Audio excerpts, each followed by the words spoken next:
Regional Hindi जो कि आपके एग्ज़ाम के पॉइंट ऑफ व्यू से बहुत ही ज़्यादा इंपॉर्टेंट है और 10 नंबर की वेटेज रखती है। इसको छोड़ने की भूल आप कैसे कर सकते हो, क्योंकि आपकी जो पोस्टिंग है वो बेसी के हिसाब से रहने वाली है। तो यहाँ पर आज मैं आपके सामने लेकर आई हूँ बहुत ही ज़्यादा इंपॉर्टेंट और एग्ज़ाम में आए हुए क्वेश्चंस जो कि रीजनल हिंदी के पॉइंट ऑफ व्यू से इंपॉर्टेंट हो सकते हैं। तो hello everyone, welcome back to our psycho brain. तो चलिए क्वेश्चन यहाँ पे आपकी स्क्रीन पर, ये क्वेश्चन ही पहले इजी क्वेश्चन से स्टार्ट करते हैं, इजी से फिर थोड़ा थोड़ा लेवल यहाँ पे इंक्रीज करूँगी मैं। तो चलिए, आप ही की पसंद का बेहतरीन क्वेश्चन लोकोक्तियों से रिलेटेड। बिल्कुल, आपका जो जनरल हिंदी है वहाँ पर लोकोक्ति का टॉपिक दे रखा है, रीजनल हिंदी में भी पूछा जा सकता है, एक आध क्वेश्चन तो बन ही सकता है आपका यहाँ से। तो चलिए, बहुत ही प्यारा और शानदार और जानदार बढ़िया क्वेश्चन है। तो चलिए बताइए, बैल का बैल गया, 9 हाथ का पगहा भी गया। लोकोक्ति का अर्थ बता दीजिए। मुझे लगता है आपने सुनी भी नहीं होगी ये लोकोक्ति। तो यहाँ पर कहता है कि कहता है कि ए ऑप्शन कहता है कि जैसी करनी वैसी भरनी। अब बी कहता है कि ज़बरदस्ती आगे की तैयारी। सी कहता है बहुत बड़ा घाटा होना। आपका डी कहता है कि मूर्खतापूर्ण गुण की कदर करना नहीं जानते। जो मूर्खतापूर्ण कदर गुण जो आपका एट्रीब्यूट है कोई, उसकी वो कदर करना नहीं जानते। तो बताए यहाँ पे क्या करेक्ट रहेगा। बैल का बैल गया, 9 हाथ का पगहा भी गया। तो यहाँ पर मैं आपको बताऊं तो इसका जो करेक्ट रहने वाला है, मुझे लगता है आपने आंसर दे दिया है, तो यहाँ पर मैं भी अपना आंसर लॉक कर देती हूँ। तो यहाँ पे सी आंसर जो है वो करेक्ट रहने वाला है। बिल्कुल, यहाँ पर बहुत बड़ा घाटा यहाँ पे करेक्ट हो जाएगा। बैल का बैल गया, बैल का बैल तो गया, साथ में 9 हाथ का पगहा भी चला गया। तो बहुत ही बड़ा घाटा इंसान का हो गया यहाँ पर। तो थोड़ा समझते हैं इसको। जैसे जैसे वाक्य में प्रयोग करें तो, श्याम लाल की दुकान जली सो जली।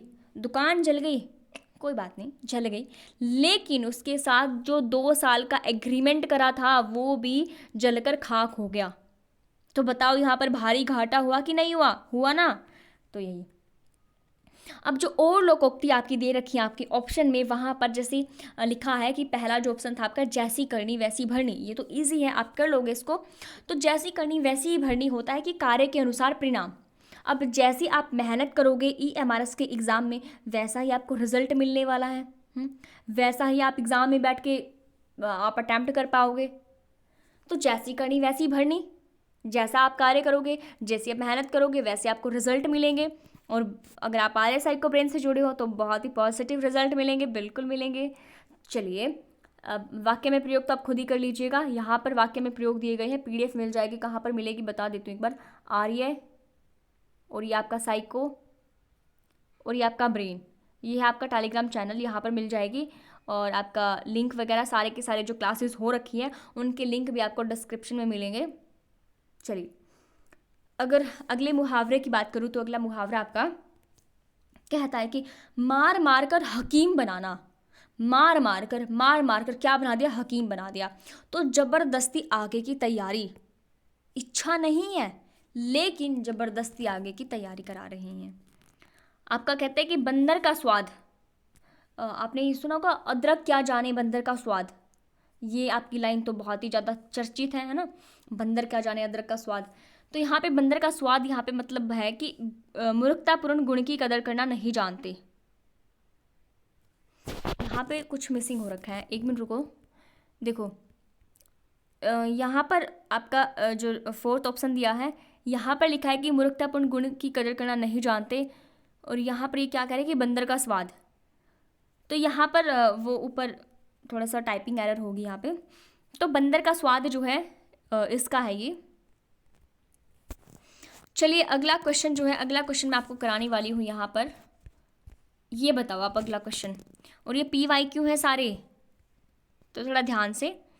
तो अगला क्वेश्चन कहता है कि जो चीना शुंक शब्द का अर्थ क्या है? ये आपका ये शब्द है, इस चीना शुंक शब्द का अर्थ बताना आपको क्या होगा।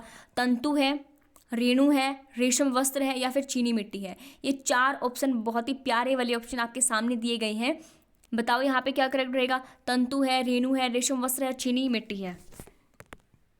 तो यहाँ पर जो करेक्ट रहेगा, यहाँ पे जो करेक्ट होगा आपका रेशम वस्त्र, यहाँ पे करेक्ट होगा। लॉक कर दीजिएगा सी ऑप्शन को यहाँ पे, चीना शुंग। यहाँ पे देखो, जो चीना शुंग शब्द है उसका सही जो मीनिंग है वो रेशम वस्त्र होता है। हम अक्सर गलती करते हैं। क्यों गलती करते हैं? क्योंकि हमारी जो बुक्स होती हैं उनमें लिखा होता है जो चीना शुंग का जो वास्तविक मीनिंग है वो रेशम से जुड़ा हुआ होता है। लेकिन अगर देखें तो मिट्टी से जुड़ा हुआ, कई बार इसका किताबों में जिक्र किया गया है मिट्टी से जुड़ा हुआ, लेकिन वो नहीं होता है। एग्ज़ाम में जो क्वेश्चन आया है उसका आंसर भी इन्होंने रेशम दिया हुआ, रेशम का वस्त्र। अब जो चीना शुंग है को हम रेशमी कपड़ा, चीन से आया वस्त्र आदि के रूप में किताबों में पढ़ते हैं। अब जो अपने ऑप्शन दिए गए थे, तंतु, तंतु का मतलब जान लेते हैं। तंतु का मतलब होता है सूत अथवा तागा, रेशा, तंतु।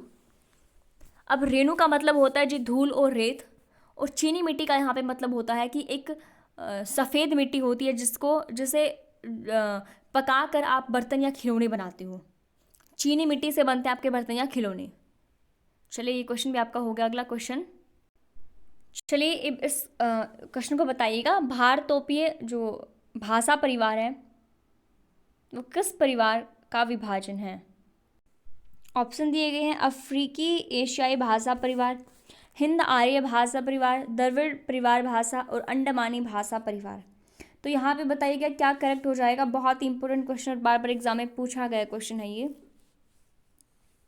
तो यहाँ पर जो करेक्ट रहने वाला है वो आपका रहने वाला है बी ऑप्शन, हिंद आर्य भाषा परिवार जो है वो भारतीय भाषा परिवार का ही एक डिवीज़न है।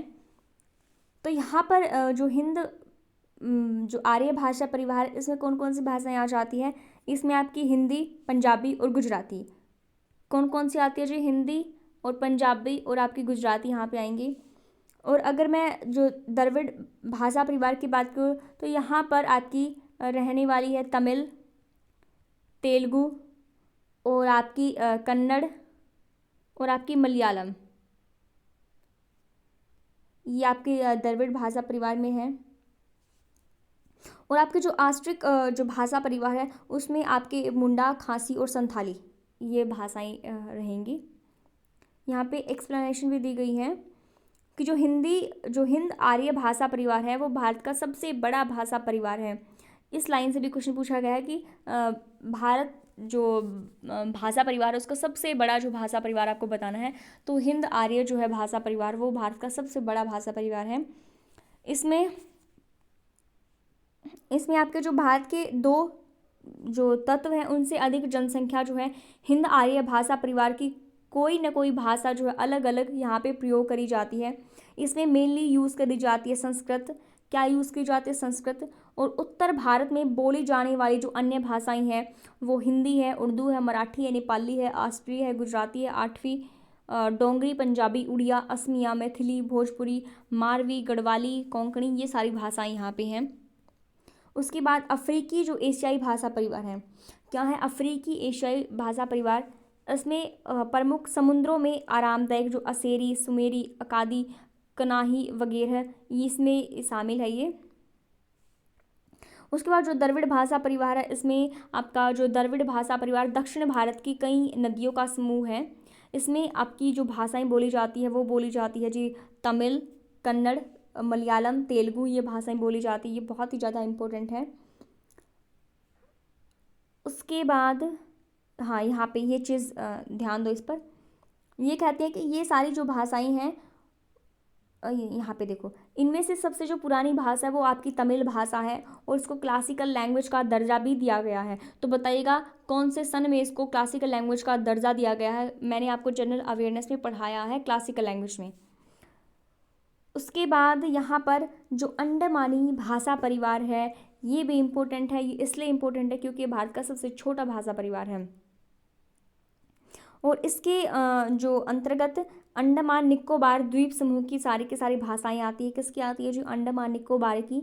इसमें मेनली आपकी जो अंडमानी है, ग्रेट अंडमानी, ओगे, जारवा, ये सारी की सारी भाषाएं इसके अंदर आ जाती हैं। अब अगले क्वेश्चन पर चलते हैं। तो चलिए बताइए इसका आंसर। संतोष शब्द में कौन सा उपसर्ग है? क्या कहते हैं जी? संतोष शब्द में कौन सा उपसर्ग है? यहाँ पर उपसर्ग जो होते हैं, उपसर्ग लगते हैं आगे और प्रत्यय लगते हैं जी शब्द के पीछे। यहाँ पे संतोष के आगे आपको बतानी है, सू लगेगा, सम लगेगा, सन लगा हुआ है या फिर सा लगा हुआ है। तो बताइए जो ये संतोष शब्द है इसमें कौन सा उपसर्ग जो है जुड़ा हुआ है अक्षर के आगे।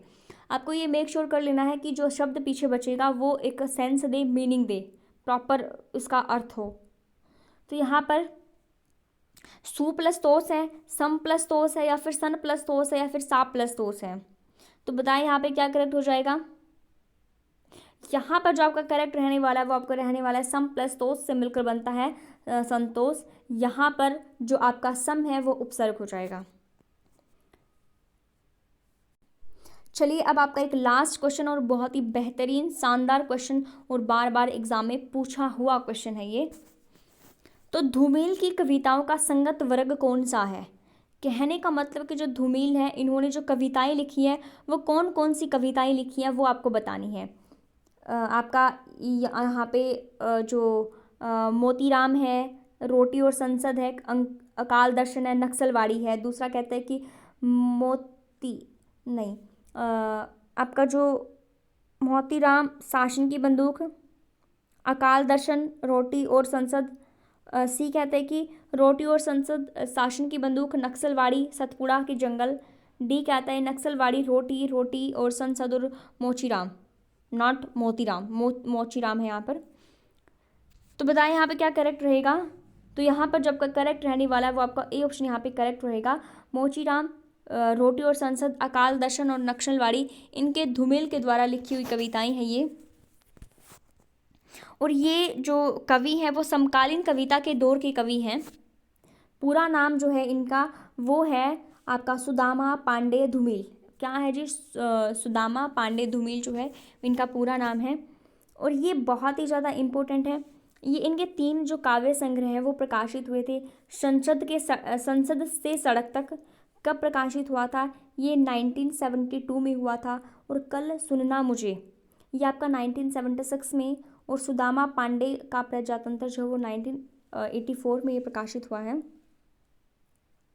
अब धूमिल की जो कुछ लोकप्रिय कविताएं भी हैं, बस आपको जितना करा रही हूँ उतना ही बस याद कर लेना, इससे फालतू कुछ यहाँ से नहीं पूछा जाएगा।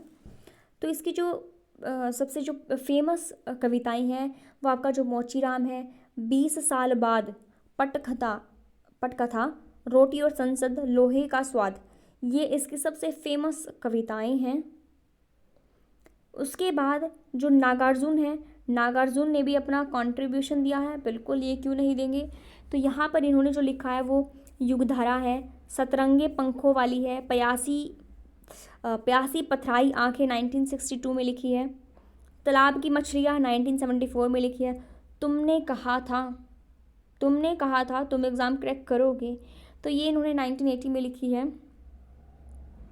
अब भवानी प्रसाद मिश्र हैं, इन्होंने जो लिखी है वो कविताएं लिखी है गीत फरोश, चकित है दुख, गांधी, पंचशती, बुनी हुई रस्सी, खुशबू के शिलालेख। अब केदारनाथ की बात करें तो केदारनाथ सिंह ने जो कविताएं लिखी है वो आपका लिखा है अभी, बिल्कुल अभी 1960 में लिखी है ये। जमीन पक रही है, यहाँ से देखो, अकाल में सारस 1988 में। यहाँ पर जो शासन की बंदूक है, देखो ये बहुत ही ज़्यादा इंपॉर्टेंट है और एग्ज़ाम में बार बार यहाँ से क्वेश्चन पूछा गया है। जो अकाल की शासन की जो बंदूक है, शासन की बंदूक नागार्जुन ने लिखी है, सतपुड़ा के जंगल भवानी प्रसाद मिश्र ने लिखी है, और रोटी जो है वो केदारनाथ सिंह ने लिखी है। तो ये थे आज के कुछ बेहतरीन क्वेश्चन। मुझे लगता है आपको पसंद आए हैं तो लाइक शेयर सब्सक्राइब कर दीजिएगा। और ऐसी ही वीडियोस के लिए आप मुझे सजेशन दे सकते हो। तो थैंक्स फॉर वॉचिंग।